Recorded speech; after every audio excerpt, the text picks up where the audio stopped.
وبه نستعين أما بعد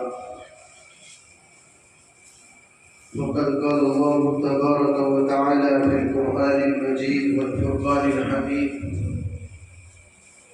فأعوذ بالله من الشيطان الرجيم بسم الله الرحمن الرحيم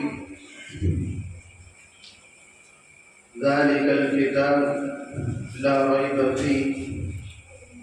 قال النبي صلى الله عليه وسلم خيركم من تعلم القرآن وعلمه أو كما قال علیہ الصلاة والسلام۔ انتہائی معزز و مقتدر معزز و مکرم مہمان اور جامعہ ہاضہ کے اساتذہ کرام اور ہم سب کے بڑے جناب حاجی محمد یوسف صاحب اور مدرسہ ہاضہ کے روح رواں جامعہ ہاضہ کے چشم و چراغ استاد محترم جناب حضرت مولانا مفتی محمد طیب صاحب،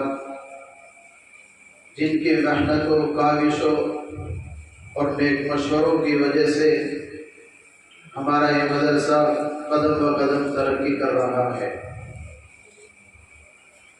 آج ہم سب کو قرآن کریم کی تلاوت سن کر کے اس چھوٹے سے پروگرام نے ہمیں یہ سبق دیا ہے کہ قرآن کریم رب تعالیٰ کی وہ کتاب ہے اور یہ اللہ کی وہ نعمت عظمیٰ ہے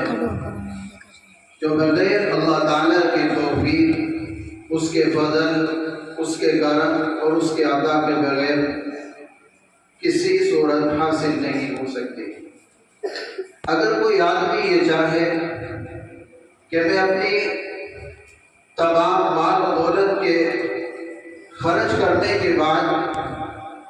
اللہ کی اس نعمت کو حاصل کر لوں،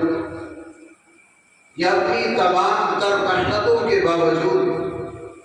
اگر انسان یہ چاہے کہ میں اللہ کی اس نعمت کو حاصل کر لوں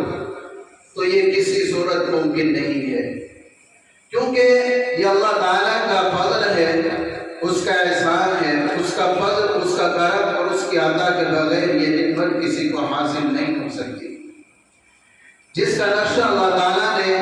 قرآن کریم کے اندر یوں کھینچا ہے ثم اورثنا الکتاب الذی اصطفینا من عبادنا۔ ہم جس کو چاہتے ہیں قرآن کریم کی دولت عطا کرتے ہیں اور جس کو چاہتے ہیں قرآن کریم کی دولت سے محروم کر دیتے ہیں۔ یہی پر ممکن نہیں بلکہ یہ تو ایک پرانا نظام چل آ رہا ہے۔ آپ پیچھے جا کر کے دیکھیے اور تاریخ کے اوراق کو پلٹ کر کے دیکھیے، اللہ کے نبی علیہ السلام کے زمانے میں سیر کیجیے، اللہ کے نبی سے محبت کرنے والے،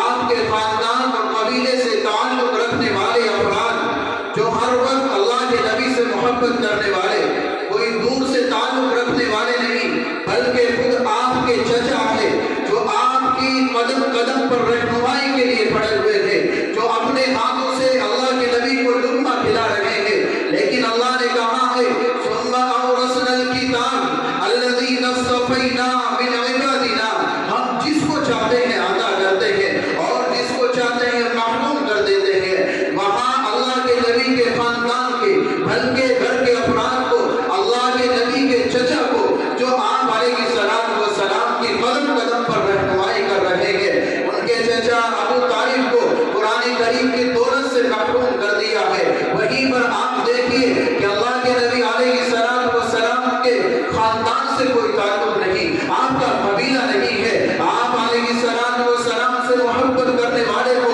حبشہ سے اللہ کے نبی کی محبت میں اٹھایا جاتا ہے اور لا کر کے مکے کی سرزمین پر رکھ دیا جاتا ہے۔ بلال کو حبشہ سے اٹھا کر کے اللہ کے نبی کے قدموں میں ڈال دیا جاتا ہے اور دنیا کے آنے والی نسلوں کو یہ پیغام دیا جاتا